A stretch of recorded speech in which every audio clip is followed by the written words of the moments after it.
Okay. Assalamu alaikum warahmatullahi wabarakatuh. Mwasuze mutya mwasibye mutya.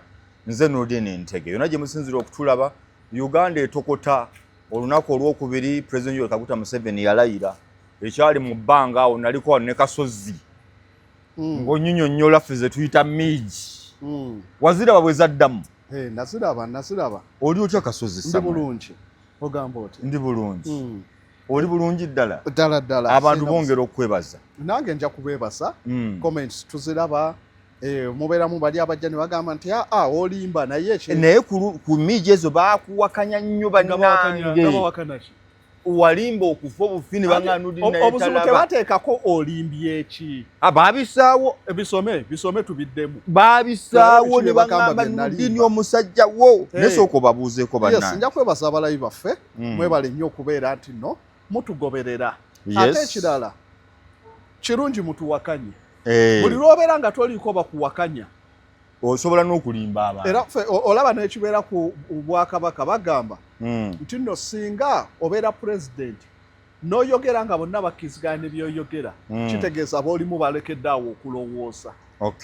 So kaakati wabeerayo abagira ne bawakanya ekyo kirungi kiteekawo gundi gaapu eya argument. Then ate n'ekirala nti si kasozi nti nno siri omniscient ninga Katonda. Wawaamu wojja okukoleramu kensobi naye nga artist magini ya rate ey'okukola ensobi ebeera minimo. Tugezaako nnyo okuba accurate. Kyekyo. So wogamba kasozi alimbye yongereza. Ono yaŋŋamba bw'ati. Kaweesi Joseph akuwagira nnyo n'agamba Kenya have air defense system from Israel. Anti kyenda kugamba wano nti Kenya erina ebyokulwanyisa ebiri modern. Okijjukira ekyo? Ne kugamba naye tebadde tested ku ddwaniro. Osobola okubeera n'ebyokulwanyisa naye abantu bo nga realities ez'okuddwaniro tebazirina. Ekyo nkimanyi Kenya era nakugamba nti wano okugwa Biden bamudesignatinga nga nani NATO ally. Ono n'amala n'akugamba era Kaweesa n'akomawo ku luli olutalo lwa Egypt ne Israel n'ensi z'Abawarabu. Kati wantu wano wogenda okumanyawo wagamba. Israel used 200 jets to destroy 452 jets in that war.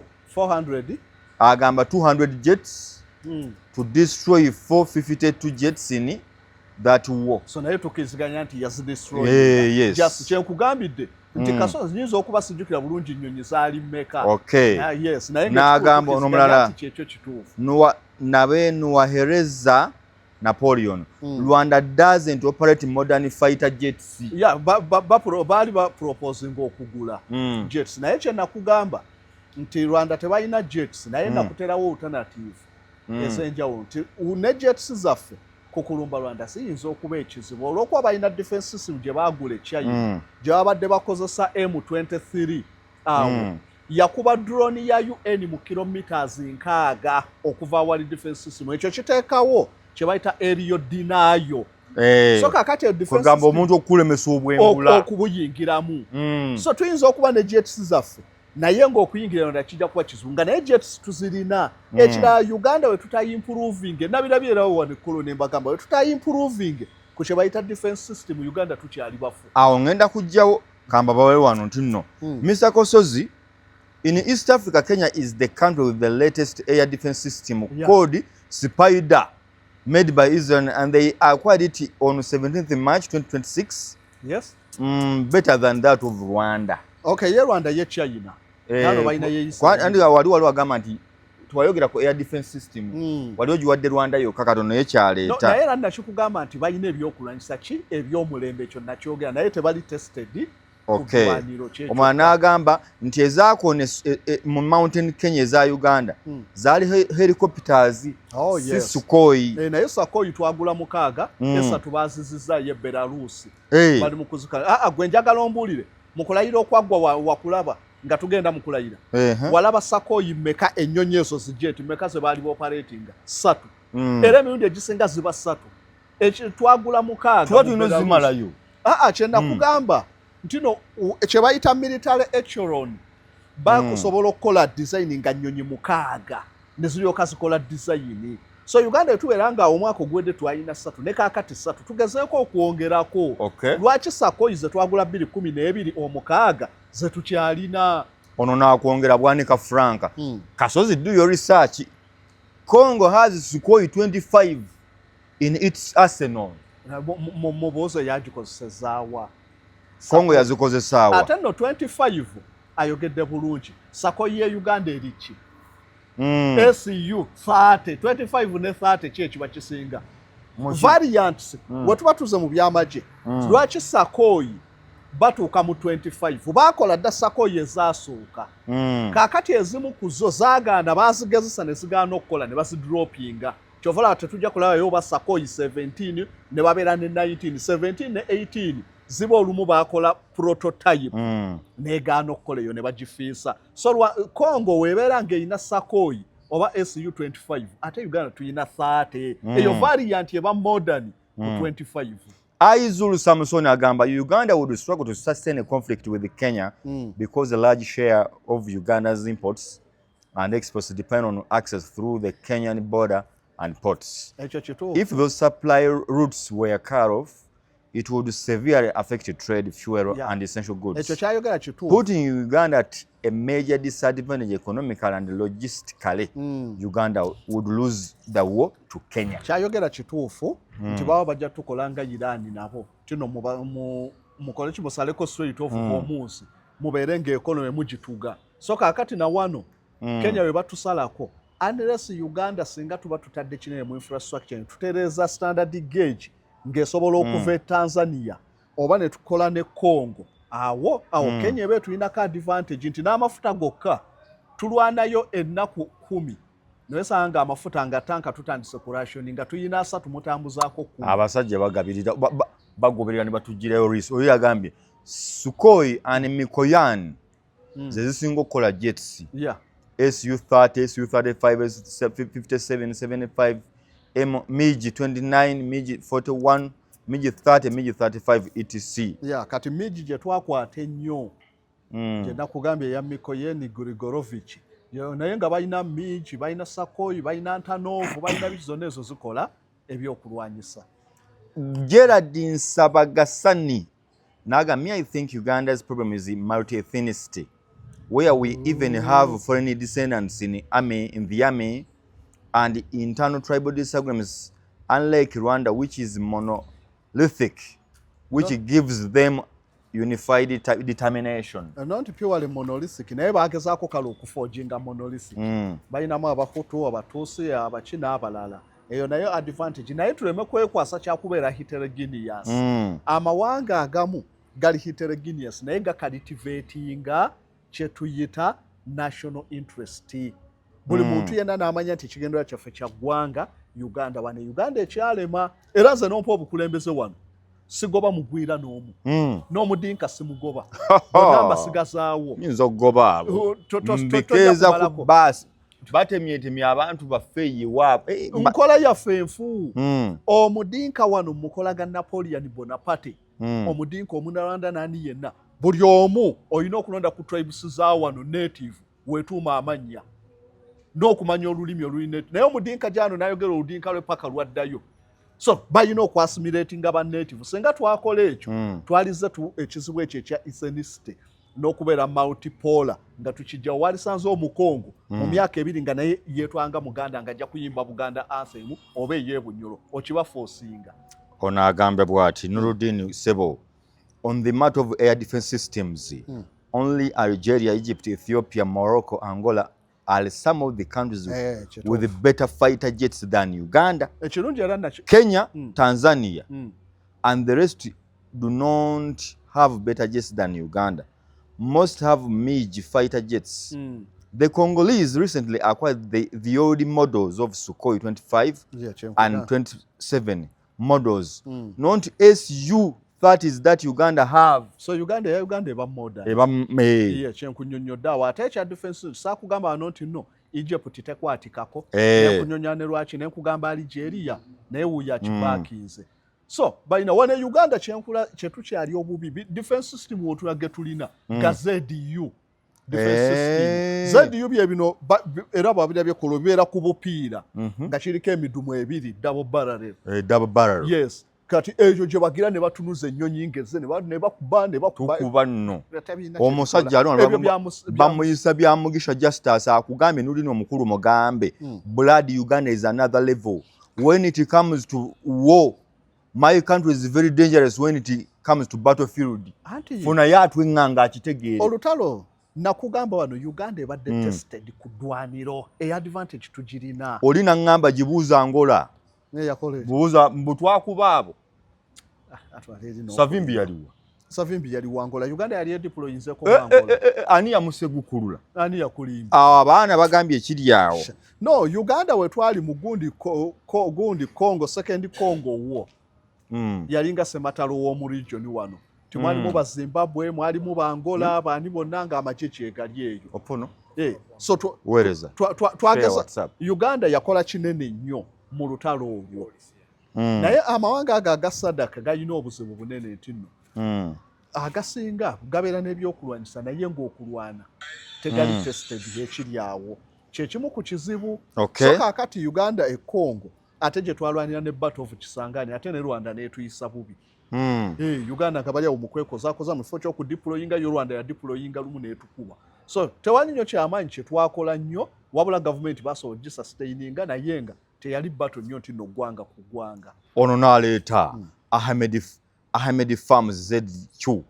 Global Air Power rank yasoosebwa Uganda UPDF AF Global Air Power rank 89 Combat Aircraft 6 Sukhoi Su 30 MK2 jets Susan kugambye omukaaga helicopter 30 includes MI 289 228N and MI 24 attacker models total aircraft 51 owulira ground system total aircraft 51 ground systems operates advanced surface to air missiles with a range of up to 70 kilometer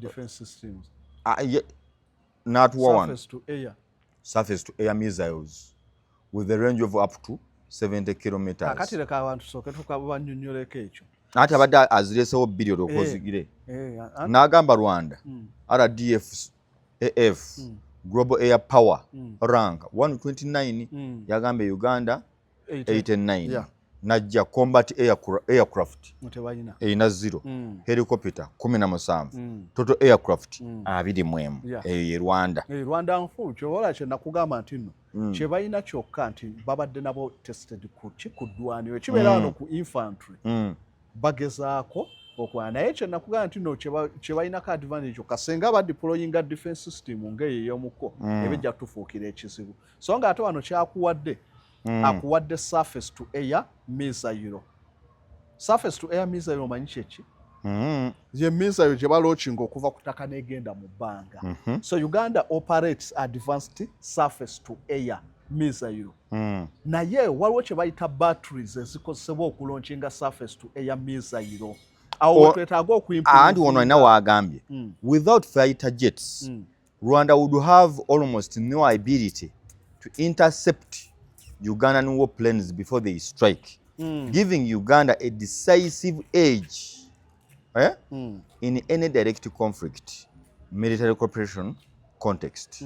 Mutandikire kawo. Ya anti kye nabagamba nti Rwanda kye balina kyokka singa ba applyinga defense system ng'eyo gye nakugambye eri modern. Kyesobola okukola ku kikunyonyi zaffe ennyonyi nazo zikolanga defense system osobola okukozesa ennyonyi ne zikuba missile ne zikuba naki era kyovala nakugamba nti Uganda bwe tuoperating ezo zi multi-role jets zituwaako ki advantage just defense system wokka we wali obuzibu yes na corruption kye nakugamba nti singa tujjawaako ka element ka corruption mu magye nti olugambo kyangu okuliikinga tiba ne tugenda kugira brigade bwete eyiseyo corruption kisobola otufuukira ekizibu Kagenza Moise agambye you don't know Rwanda my brother under M23 they are won Sadika those are they won Sadika bawangula Sadika FDLR FRDC, Wazalendo, Burundi, bakuba mu South Africa ne bagireka mu ekyo kyamazima kitegedde Angola n'ensi endala nabaga my dear Rwanda is on another level brother. Ask what happened to Alhambad in Mozambique. In only 1 month it was a done deal. South Africa yali Mozambique nerema kumpi emyaka 2 okusuppressinga abayekerawo ba separatist e Cabo Delgado. Rwanda yagendayo neba kumpi mu mwezi bwezi ngeba maze kyenkugamba eri tested ate bayina discipline kyena kugamba ejeri ina discipline ejeri abantu abatono sobola defeating abangi okirayo kugundi abasomako Italian unification abasoma ku Giuseppe Garibaldi bamuyita sword of the Italian unification yalandinga ku kizinga Sicily n'amaje kumpi nga 1000 na defeating amaje agali awo bonna abasinga so ejetono ngalina discipline liba lyamanyi kyebagamba Rwanda awo sijja nnyo mu kibalo nti musobola okubeera n'ennyonyi neki nene wesanga nga nagenda situla ennyonyi asobola okubeera ku payroll ya foreign iki ne bakola putinga n'ennyonyi wano Ukraine tebagiranga abarasha bali bagufudde muze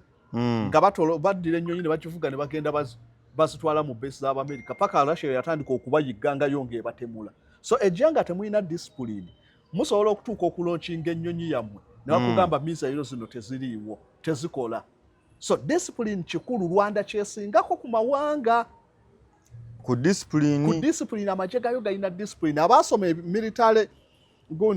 military warfare gendo someko kugubayita Hannibal yali owa Carthage ono ye general wokusatu kuba kyasinzo fugensi okubeera mu nsi Hannibal yalina ejeri na discipline lyawulumbawo wonna Rome neriba wangulawo kuva Tunisia naye nga bayina discipline mu bbanga lyamala nga Rwanda teyafunako insurrection ti oba abamaje beekyanze naye wano osobola okutuuka naye sanga nga aduumira omu ekibinja ekimu nti oba barracks ye Makenke ng'alina allegiance ku ggwanga eddala olwa corruption naye sanga nga obaganya okuduumira so discipline kintu kikulu Rwanda kyerina nti erwanyeko ne Sadaka erwanyeko nawe so togijja nnyo mu game fe tuwanguddewa Uganda wowe ze tukubye ensi nebonerera ngazale mu abalala nunaga wawo twayite awe ekisinga dda tujja kuleeta naye lwakuba ekyennaku nti eyalukulembera yafa twafiirwa abantu we bati mu nfa bwe General Kechi olwawo but of Ugundi Mogadishu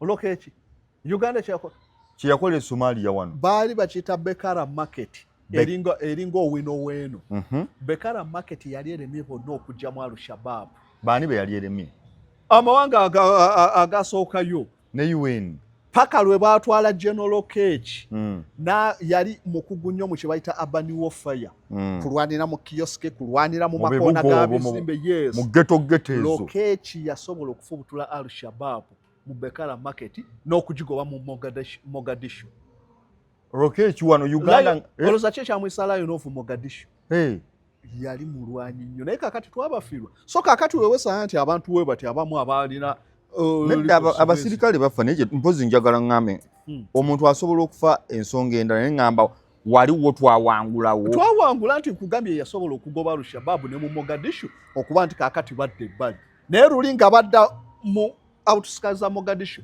ne bakuba ku maka g'obwa president Al-Shabaab ng'ojja n'otuuka mu katale wooti nga bonna batunda binyeebwa olubukuba omugongo emundu agisika mu nsawo ya binyeebwa awo bwati nakukuba Lokechi yabagobayo so awo Uganda yafuna achievement ennene ntwala South Sudan mission gundi gye twakola yogenda okununula abaana wano nga luba luseewo mu 2013 machanga balwanagana ne gundi ne Salva Kiir yes amawanga gazenyumirizaamu bangi abagezaako mission west nezibaka firing naye twasobola okununula yo abaana UPDF naye South Sudan gye twogerako bali so primitive nanti waliwo olutalo lwe batuwa nti makati wano waliwo abanyumya Museveni tulina Sudan ng'ekyali yawamu ani abadde ki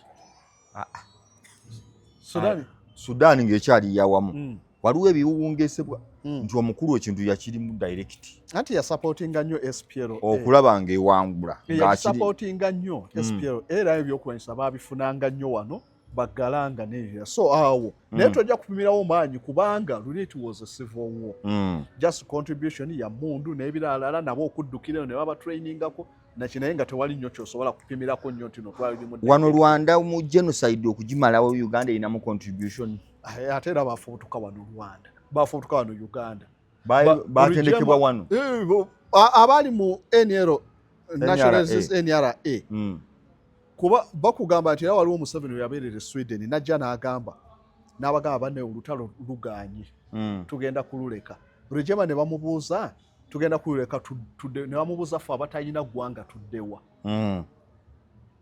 ne bagamba oba kyekyo kaakati tufiira wano tuyina okuba emmundu so abananda bangi abali mu campuses ez'enjawulo nshungereza ne wa gundi NRA yabali kuruutinga bwe baamala okuba emmundu abo bennyini be beeri groupinga ne bava wano ne bagenda wali ne balumba era mu kulumba okwo we battira gundi Rwigema baali bakasukka gundi Mirama Hills awo we baali nga bakasala boda babunyenyezi bakasala bwe bati ne bamukubirawo ennaku zaalinga bbiri zokka ne bamunyiga bunyenyezi ne bayiŋŋana ate nga baali badokita bayiŋŋana ne bunyenyezi baali basoma nnyo kati nga baagala okujjako ba Rwigema abataasoma nnyo so Rwigema ne bamutta naye nga bava Uganda era ne Museveni yali tamanyi nnyo nti yali yabagaana okulumba kuba baali bagenza Arusha ne Abyalimaana ne basayininga akoodi ti yes tugenda kuintegratinga bonna ababadde mu RPF bayingire mu magye ga Rwanda n'ebirala byonna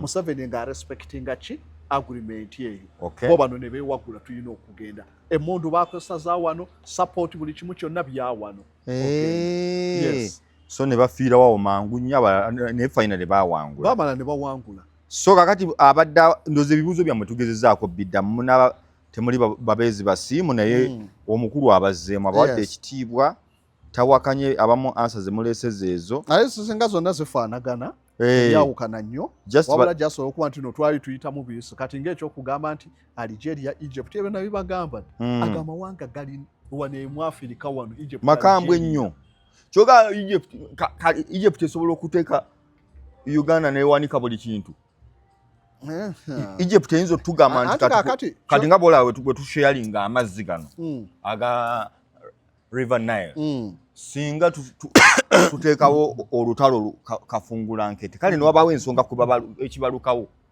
oba kotoni oba ki kati Egypt eyinza okusimula ku maapu mu wiiki emu tebasobola kuba eggwanga lyonna okuliwamba kizibu okuwambira eggwanga waggulu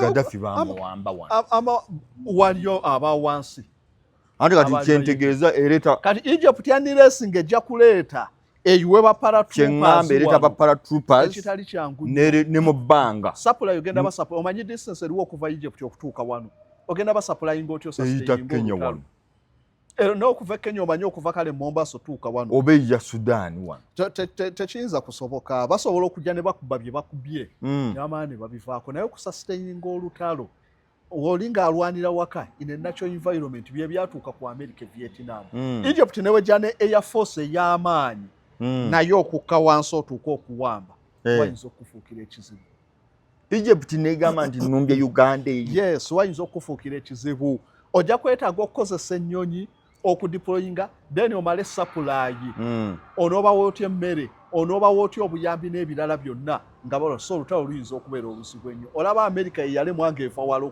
okuwangula Vietnam nayo noluyinza okuba oluzibu naye okukuba Air Force yaabwe esobola okukuba ebisinga bye tulina esobola okudamaginga wano bulungi nnyo nkugaye bayina ne tutabaako kye tukolayo F-35 stealth jets radar zammwe zisobola okugaba ne zitaziraba olaba wali bayiraani be balaajana naso F-35 nnyonyi y'amaanyi bagikola design yaayo ne bagiteekako gundi bakiyita gundi radar absorbent gundi paintings yani aŋŋambye nti F-35 gundi yokka yeezirina Israeli Egypt tezirina kamunoonyi wano Egypt ezirina kamunoonyi wano obadde oni obadde otya munoonyi Egypt ezirina agambye atya mukulu kamunoonyi ogambye otya jasi lwakuba nti nno tekinologi gwe babaweerako we bawa Isirayiri waliwo misaire ezimu ze batawa Egypt Isirayiri ebeere nga erina age erinako yes naye nga basirina kandabe Uganda baddaani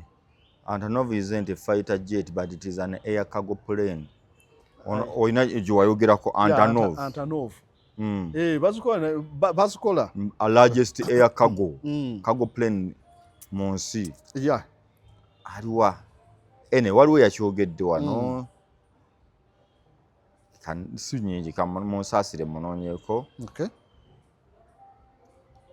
Toperevo Antonov etisim Mikoyani ali awo mu comment uno Kawesi Joseph bambi show yagiraba yagambe Egypt doesn't have or operate any F-35 only Israel have.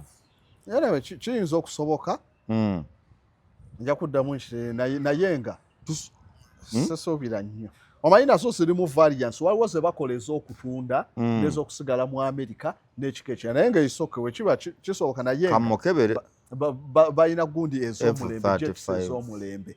Yes, so kati oganga yatulumbyeko damage etukola nnene ng'ekozesa obwengula naye okukka wansi kigikaluubirira.